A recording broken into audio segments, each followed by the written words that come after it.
Herkese merhaba arkadaşlar. Kanalıma hoş geldiniz. Evet, bugün sizlerle yine bir karakter çalışacağız. Sevimli ördek Lala Fanfan'ı çalışacağız arkadaşlar. Ee, Yakında torunumun doğum günü var. Ona yetiştirmeye uğraşıyorum. Benden civciv istemişti ama ben ona bu sevimli ördeği yapacağım.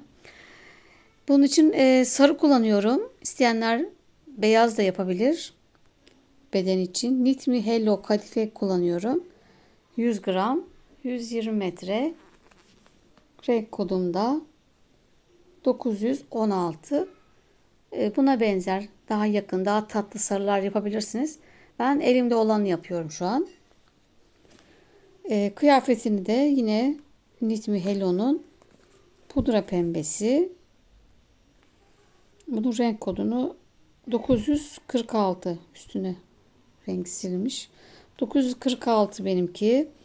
Yanakları için böyle bir tatlı pembe. Daha karar vermedim. Belki böyle tül ve ipli yaparım. Elinizde peluş varsa onlarla daha tatlı olur. Ben elimde ne varsa onları yapıyorum arkadaşlar. Gagası olarak kadife turuncu veya koton yapabilirsiniz. Sayıları sadece iki katı daha fazla yapmak gerekiyor kotonda. Evet, gözlerimizde normalde bu 14 milim, 16 milim de güzel olur. Hangisi varsa. Evet, tığ olarak da 7 numara 4 milim tığ kullanacağım. Koton yaparsam da 2,20, yani gagayı yani. Evet, şimdiki aklıma gelen bunlar.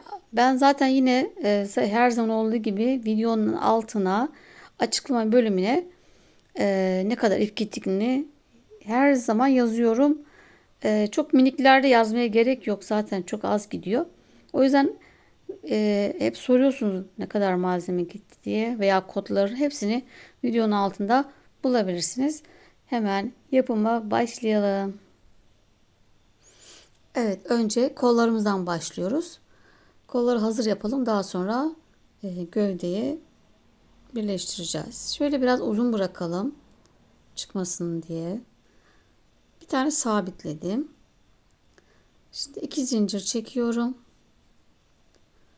Bir atlıyoruz. İkinci zincirin içine 6 tane sık iğne yapalım. 2, 3, 4, 5,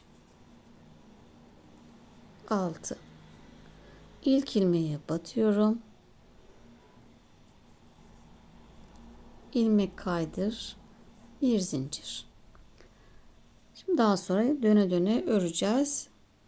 Şimdi 6 tane ilmeğimize çift batalım.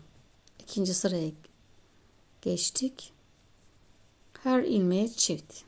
Bu birinci. İkinci çift.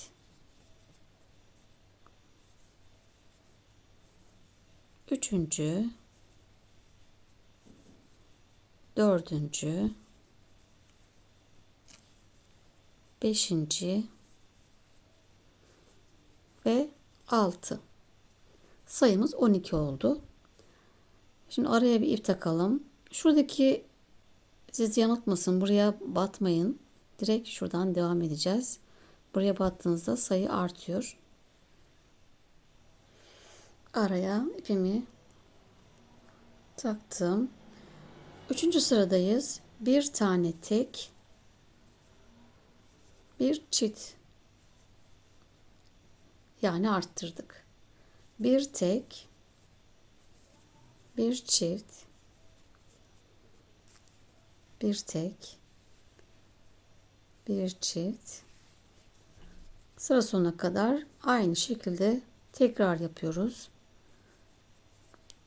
Toplam 6 arttırma. Sayımız 18'e çıktı. Evet. Şöyle elimizi de bir çekiştirelim, düzeltelim. Sayılarımız ip kadife olduğu için biraz topluyor. O yüzden de düzeltmek iyi olur. Şimdi 8 sıra eksiltme arttırma yapmadan düz örelim. Her ilmeğe bir sık iğne yapıyoruz.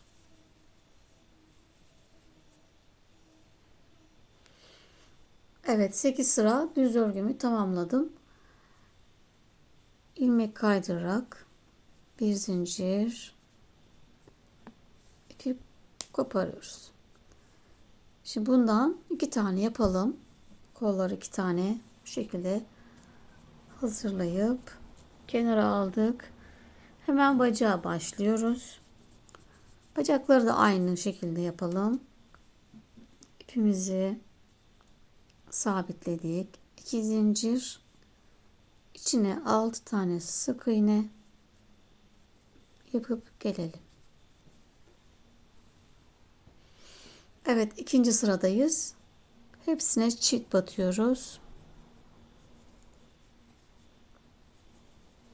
Sayımız 12 olacak. İkinci sırada.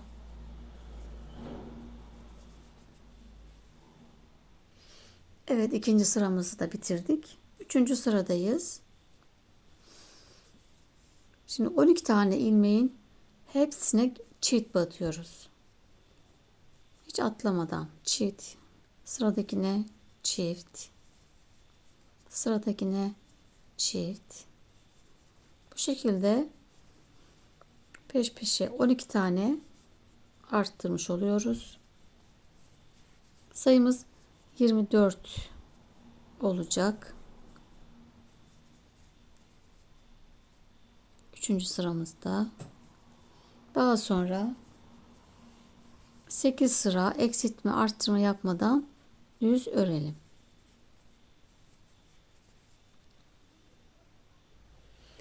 Evet, bacağımızı 8 sıra düz örüyoruz. İlk bacağımızı ilmek kaydırıp kopardım. İkinciyi de aynı şekilde ördüm. Şimdi 2 zincirle bacağımızı birleştirelim. 1 2 zincir. Hemen diğer bacağımızın ipi ilmek kaydırdım yerden batıyorum aynı yere. Evet, şimdi bunun bütün ilmeklere bir tane sık iğne yapacağız. Eksiltme arttırma yapmıyoruz. Zincirin üzerine geldiğimizde de yine 2 sık iğne. Şimdi bacağımızda 24 sık iğne vardı. Hepsini tek batıyorum. Evet, 24 sık iğnemi ördüm. Zincire geldim. 2 zincire birer tane sık iğne yapalım.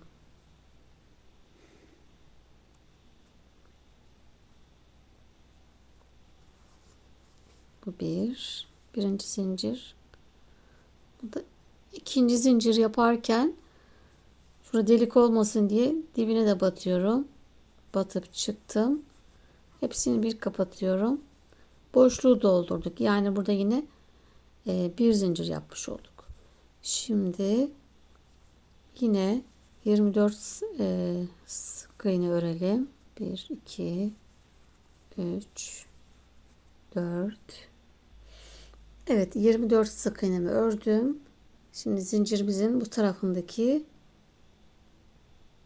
2 zincire de tek batıyoruz. Evet. Artık sıra başımız burası. Ve 52 tane sık iğnemiz oldu. Şuraya bir takalım. Evet, 13. sıradayız. Bu sırada sürekli 5 tek bir arttır yapacağız. 2 3 4 5 bir arttır.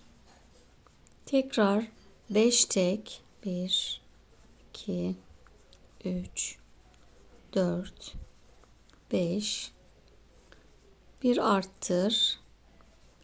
Sıra sonuna kadar aynı şekilde 5 tek bir arttır. Devam edelim. Evet. En son burada arttırdım. Daha sonra 4 tane tek ördüm arkadaşlar. Toplam 8 tane arttırma yaptık. 60 sık iğneye ulaştık. Şimdi 10 sıra eksiltme arttırma yapmadan düz örelim. Her ilmeğe bir sık iğne. 60 sık iğneyi 10 sıra örelim.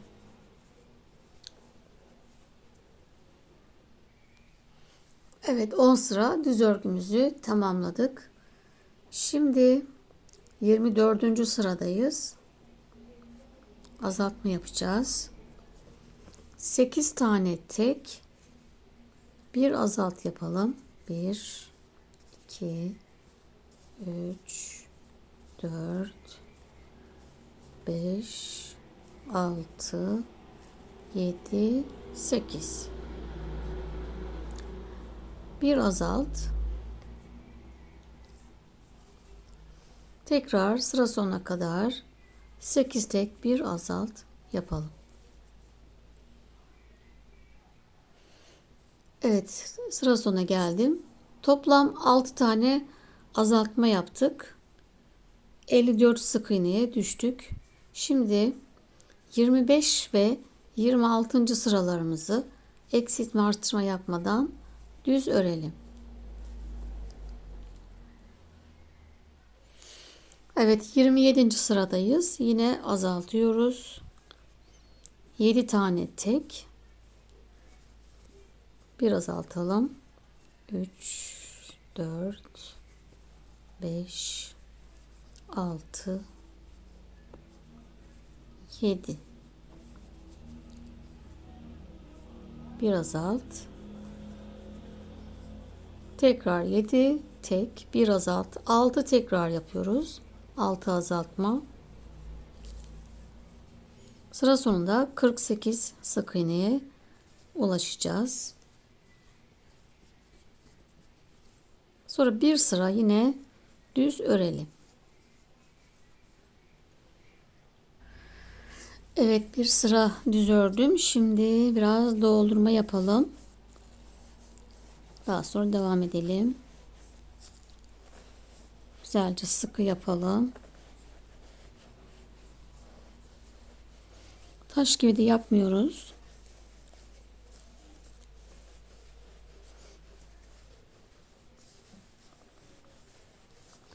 Ve tekrar azaltmaya devam ediyoruz. Evet. 29. sıradayız. 6 tek, bir azalt. Yine 6 tekrar. 1 2 3 4 5 6 tek, bir azalt. Evet, yine sıra sonuna kadar aynısını tekrar yapalım. 42 sık iğne kalacak. Evet arkadaşlar, 29. sıramızı bitirdik. 42 tane sık iğne kaldı. Şimdi 30. sırada kollarımızı takacağız. Şöyle tam ortadan katlayalım.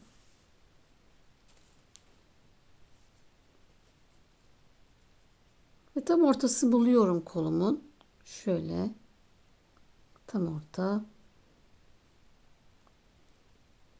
Burası.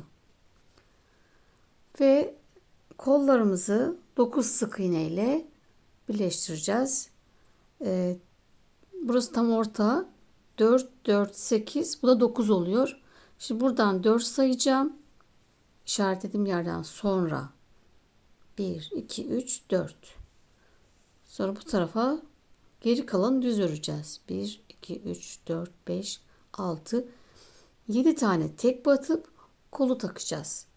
Yani bu şekilde kendi kollarınızda ayarlayabilirsiniz. Önemli olan kendi bebeğimizin ortayı bulmak. Şimdi hemen 7 tane tek batalım.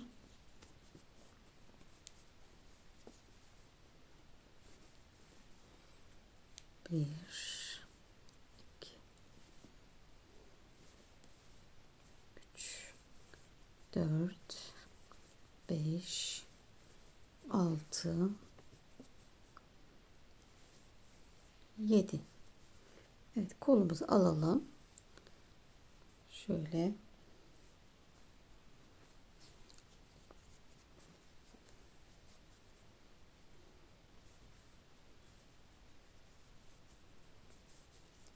Şurayı ortaya getiriyorum. Kopardığımız yeri.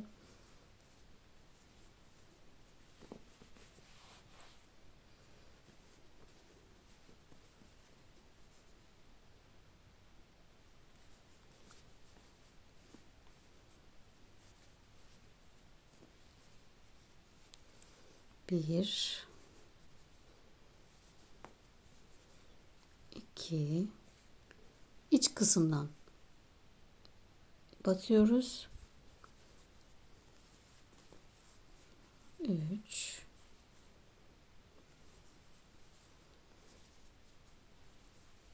4, 5,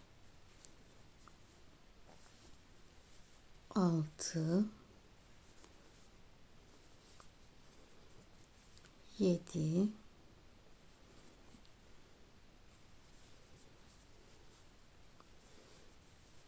8 ve 9. Evet. Bu şekilde 9 sık iğneyle ördük. Birleştirdik. Şimdi diğer, şöyle yine tam katlayalım. Diğer karşı tarafın ortasını bulalım. Şurası tam ortam. Buradan 4 tane sayalım. 1, 2, 3, 4. Burası kol takacağımız yer. Bu arayı düz öreceğiz. Şimdi buraya kadar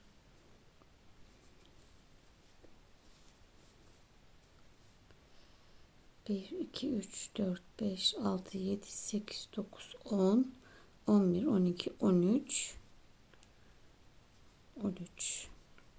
Evet, 13 tane tek batacağız. Şurası biraz aldatıyor ama oraya örmüşüz. Evet. 13 sık iğneyi örüp gelelim. Evet, 13 tane tek battım. Diğer kolumu alıyorum. Yine aynı şekilde 9 ilmekle örelim.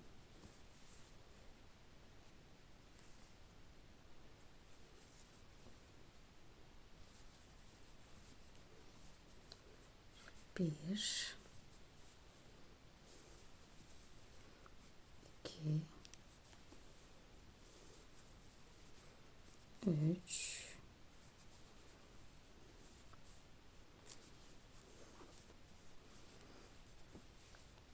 dört,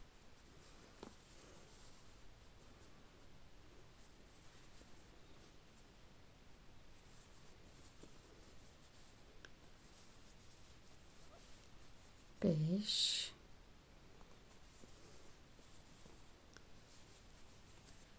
6,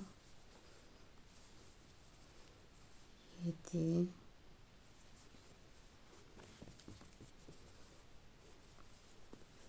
8 ve 9. Geriye 1, 2, 3, 4, 5, 6 tane tek kalıyor. Onları da batıp sıramızı tamamlamış olduk.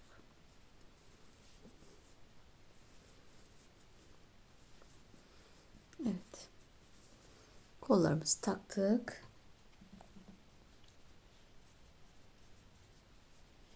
Şimdi 31. sıradayız. Şimdi kol ve gövdeden birer tane alarak burada bir azaltma yapacağız. Şimdi oraya kadar tek batıyorum. 1, 2, 3, 4, 5, 6 tane tek battım. son kalan gövdemde son kalan ilmeğimi önden bir tane aldım. Kolumdan da ilk ilmekten bir alıyorum ve ikisini bir örerek kapatmış olduk. Bir azaltmış olduk. Evet. Şimdi 7 tane tek batıyoruz. 1 2 3 4 5 6 7. Kolda son kalan ilmekten bir aldım. Gövdeden ilk ilmekten bir aldım ve bir azalttık. Şimdi 11 tane tek batıyoruz. 1 3 4 5 6 7 8 9 10 ve 11. Gövdede en son bir tane bıraktık. Buradan bir aldık. Koldan da ilk ilmekten bir aldık. Bir azalttık. Yine 7 tane tek batıyoruz. 2 3 4 5 6 7. Son ilmeğimizden kolda bir tane tek kaldı. Bunu aldık. Gövdeden bir aldık. Bir azalttık. Geriye 5 tane tek kaldı. 2 3 4 ve 5. Evet, şimdi bir sayıp gelelim ne kadar kalmış. Evet, 31. sırayı bitirdik. 40 tane sık iğne kaldı. Şimdi 32. sıradayız. 8 tane tek, bir azalt yapalım. 2 3 4 5 6 7 8 tek, bir azalt. Sıra sonuna kadar 4 tekrar yapıyoruz. Yani 4 tane azaltma yapacağız. 8 tek, bir azalt. 36 sık iğneye düşeceğiz.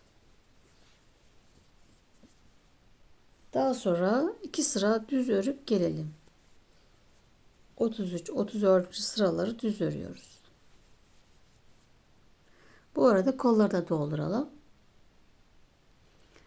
Evet, 2 sıra düz örgümü tamamladım. Şimdi artık kafaya geçiyoruz. Kolları biraz doldurdum. Çok da sert yapmadan normal bir dolduruş yaptım. Şimdi artık kafaya geçiyoruz.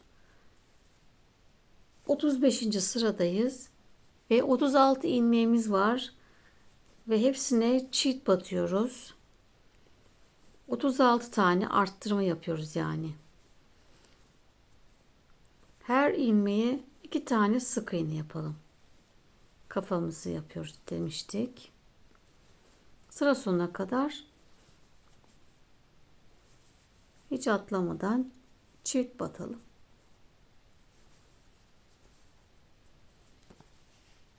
Sıra sonunda 72 sık iğnemiz olacak. Daha sonra 3 sıra eksiltme arttırma yapmadan düz örelim.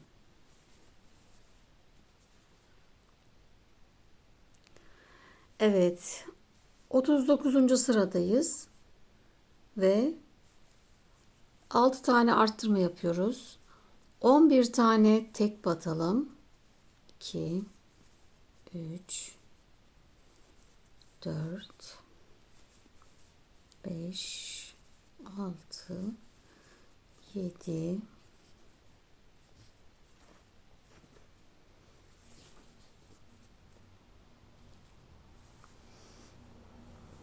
8 9, 10, 11 tek, bir arttır, çift battık. Tekrar 11 tek, bir arttır. 6 tekrar yapalım.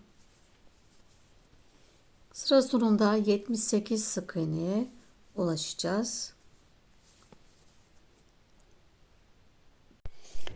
Evet arkadaşlar, şimdi arttırmadan sonra 9 sıra eksiltme arttırma yapmadan düz ördüm. Şimdi azaltmaya geçeceğiz. Ondan önce gözlerimizin yerini belirleyelim. Şöyle tam düz tutup şuradaki arttırdığımız yer vardı. Hepsini arttırdığımız boyundan sonra kafaya direkt geçtiğimiz yer var. Buradan sonra 2, 4, 6, 8 ve 9. sıra arasına gözlerimizi takıyoruz. Tam şöyle ortalayalım. Göz arasında 2, 4, 6 tane sık iğne. Şimdi şu bir tanesi belirledikten sonra bak şuraya belirledim. Daha sonra 1, 2, 3, 4, 5, 6, 7, 8. Diğer gözü 8.'ye takıyoruz. Ve bu şekilde göz arasında 8 var. Ama böyle yaptığınızda 6 görünüyor şu aralarda kaldığı için. Göz arası 8 olacak. Buradan saydığınızda da 43 ve 44. sıra arasında arkadaşlar gözümüzün yeri.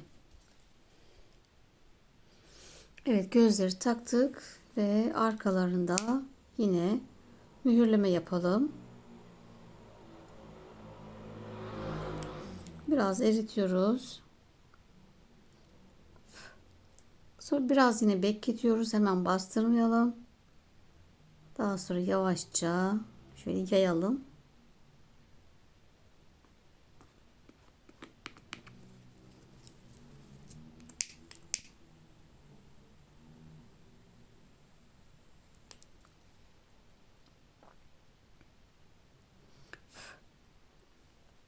Biraz bekletiyoruz. Yoksa çok kötü yapışır. Evet. Gözlerimizi mühürledik ve artık azaltmaya geçebiliriz. Evet. Bu sıramızda 11 tek, bir azalt yapalım.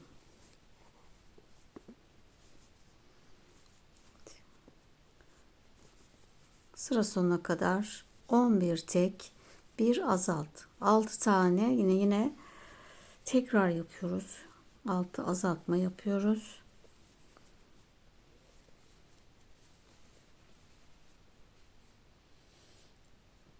...49. sıradayız. 2, 4, 6, 8, 9, 10, 11, bir azalt. Evet, sıra sonunda 72 sık iğne kalacak.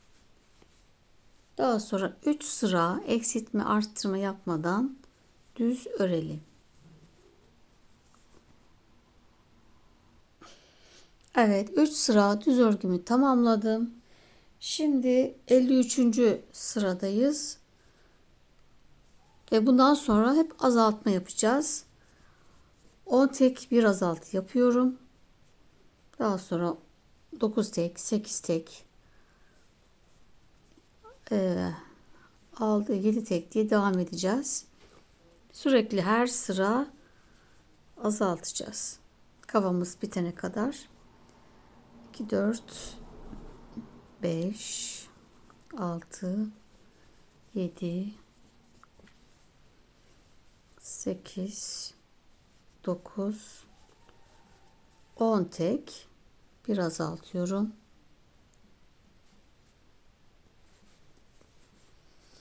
Evet, bu şekilde devam edelim. 10 tek biraz alt, 6 tekrar ve 66 sık iğneye düşeceğiz. Daha sonra 9 tek biraz alt, 8 tek her sıra e, azaltarak kafamızı sıfırlayacağız. Daha sonra bitmeye yakında dolduracağız. Şimdi ben kafamı azaltmaya devam ediyorum. Evet, kafa azaltmamı devam ede en son bir tek bir azalt yaptım. Bu arada kafamı da güzel doldurdum. Ne taş gibi ne de gevşek yaptım. Ve şimdi burada en son hepsini bir azaltma yapıyorduk. Onu yapmayacağım. Çünkü o zaman böyle bir sivrilik oluyor. Burada bırakıyorum. Yani bir tek bir azaltta bırakıyorum arkadaşlar. 18 ilmekte. Ve ipimi biraz uzun koparıp şimdi ilmeklerin arasından geçeceğiz.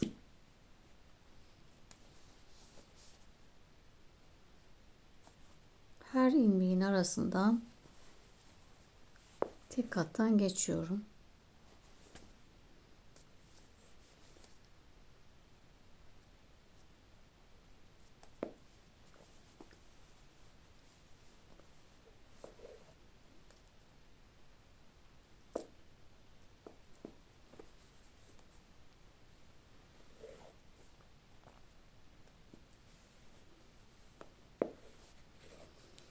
Bir yandan yavaşça çekelim.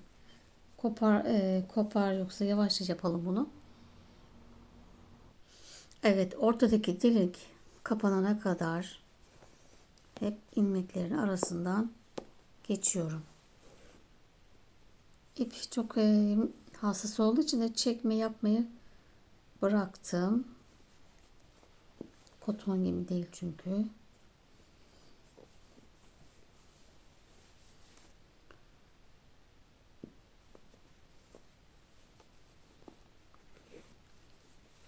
Evet, burası dediğim gibi dolana kadar bakın kapandı.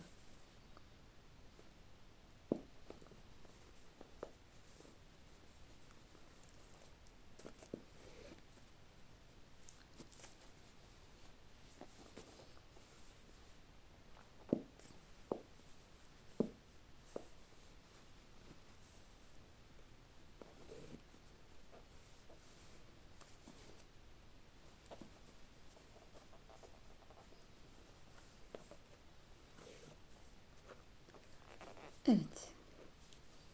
Burayı sıfırladık, kapattık.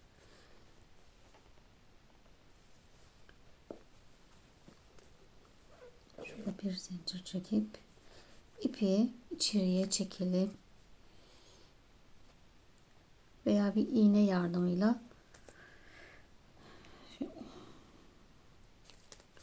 iğneyle çekersek daha da iyi olur. Hemen dibine batıyorum. Başka bir yerden çıkıyorum.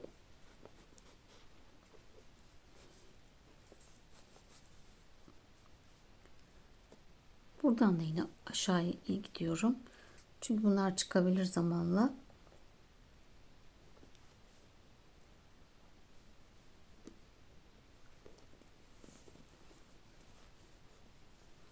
Evet, artık ipimizi kesebiliriz. Evet. Kafamızı yani gövdeyi bitirdik. Bütün kafa gövde kısmı tamamladık. Şimdi hemen gagamızı yapalım. Gaga için kotonla yapacak olanlar için şimdi ayrı tarif vereceğim. Ben kadife ile de yaptım. Bunun da sayılarını vereceğim. Hangi ip elinize varsa onunla yapın. Evet, gaga için ipimizi sabitledik. 15 tane zincir çekelim. 1, 2, 3, 4, 5, 6, 7, 8, 12, 13, 14, 15 tane zincir çektik. Bir atlıyoruz. İkincinin içine 2 tane sık iğne yapıyoruz. Daha sonra en son bir tane kalana kadar her zincire bir sık iğne yapalım. 2, 3, 4. Evet, 12 tane sık iğnemi tek battım. Son zincirime 3 tane sık iğne yapıyorum. 1, 2 ve 3.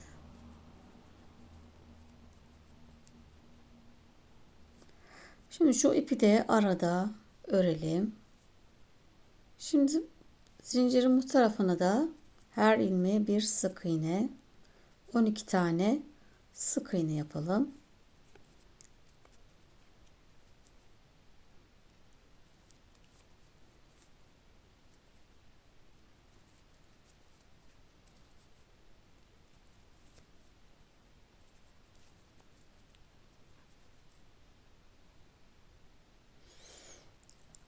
Evet, 12 tane sık iğnemize tek battık ve ilk başladığımız ilmeğin içine bir tane daha yapıyoruz. 3'e tamamlıyoruz köşemizi. Aynı ilmeğin içine battık. Ve 30 tane sık iğnemiz oldu. Şimdi 2 sıra eksiltme arttırma yapmadan düz örelim. Her ilmeğin içine bir sık iğne.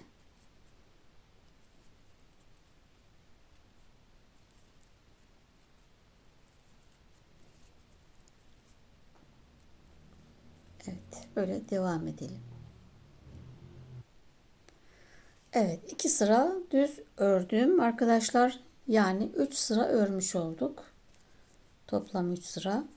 Şimdi iki ucu ilmek kaydırarak birleştireceğiz. Hemen karşıya batıp şurayı bol oldu. Şurayı sıkılaştırdım ve ilmek kaydırıyorum.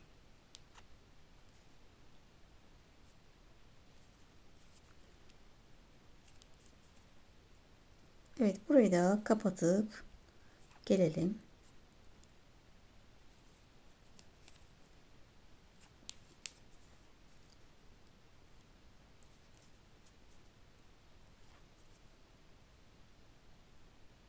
Evet, sıra sonuna geldim. Biraz şöyle dikmek için çok az bir uzun bırakıyorum.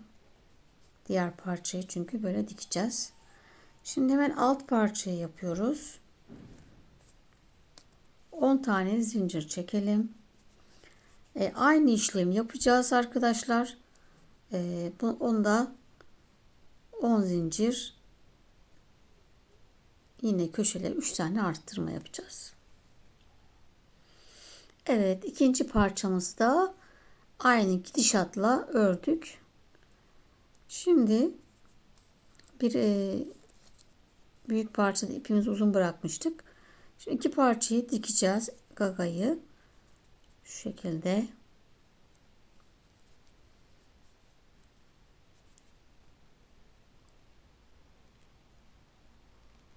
Karşılıklı gelecek şekilde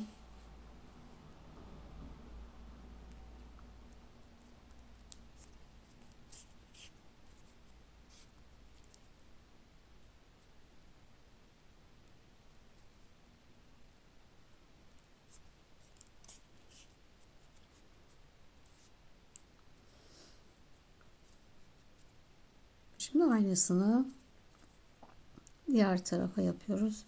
Şöyle aradan ipimi diğer uçtan çıkardım.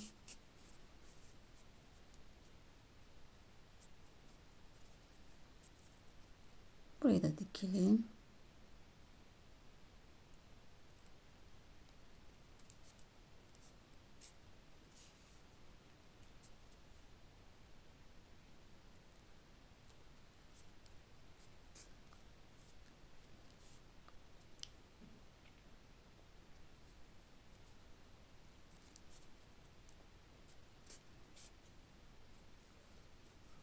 Evet. Bu şekilde gagamızı yapmış olduk. Şöyle oyuncağımıza.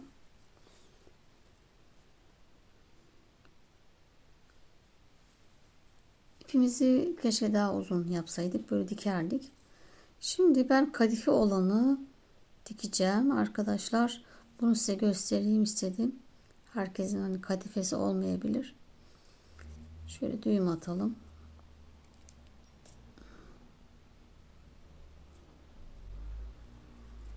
Kadife de aynı şekilde yapıyoruz. Sadece gidişat aynı.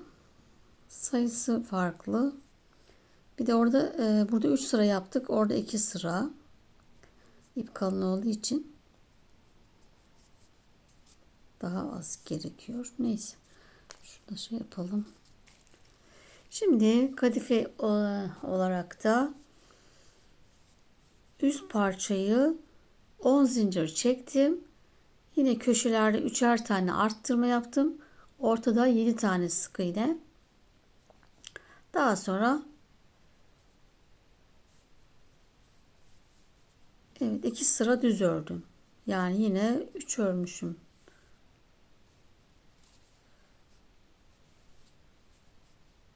Çok şey yapamadım. Belli de olmuyor. Bir sırayı fazla yapmışım galiba. Yani bir sıra ördükten sonra yani 2 sıra örüyoruz arkadaşlar. Bu da öyle 2 sıra. 1 2. Bu da öyle. Sanki şurada bir sıra fazla gitmişim farkında olmadan. Şöyle. Şimdi bunu da aynı şekilde dikeceğiz. İki ucu. Buna dikilip geleyim. Sonra kafamıza dikelim. Evet. Kadife olan kakamı iki yanlarını diktim. Şimdi gözlerimizin hemen tam ortasına gelecek şekilde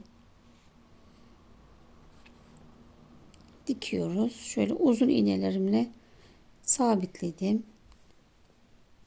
Şu şekilde göz arası da bir sık iğne kadar. Şimdi bunu güzel dikelim.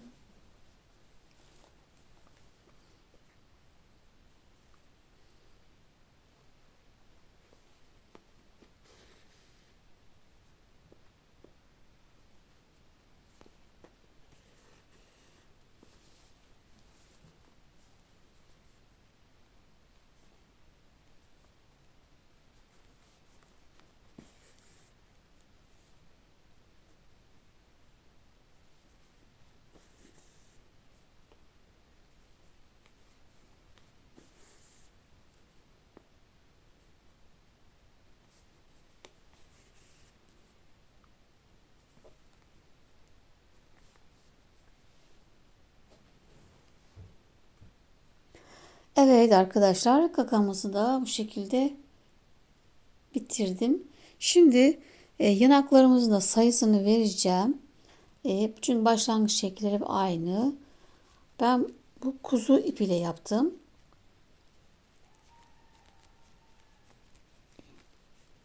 Şimdi yine 6 ile başladım. Sivri halk. Bunu zincirin içine yaptım. Aynı kadifede başladığım gibi. 6 ile başladım. İkinci sırada hepsini çift batıyoruz. 12. Üçüncü sırada bir tek bir çift. 18.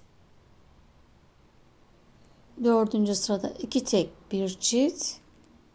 24. Daha sonra 3 tek bir çift. 6 tekrar 30 sık iğne.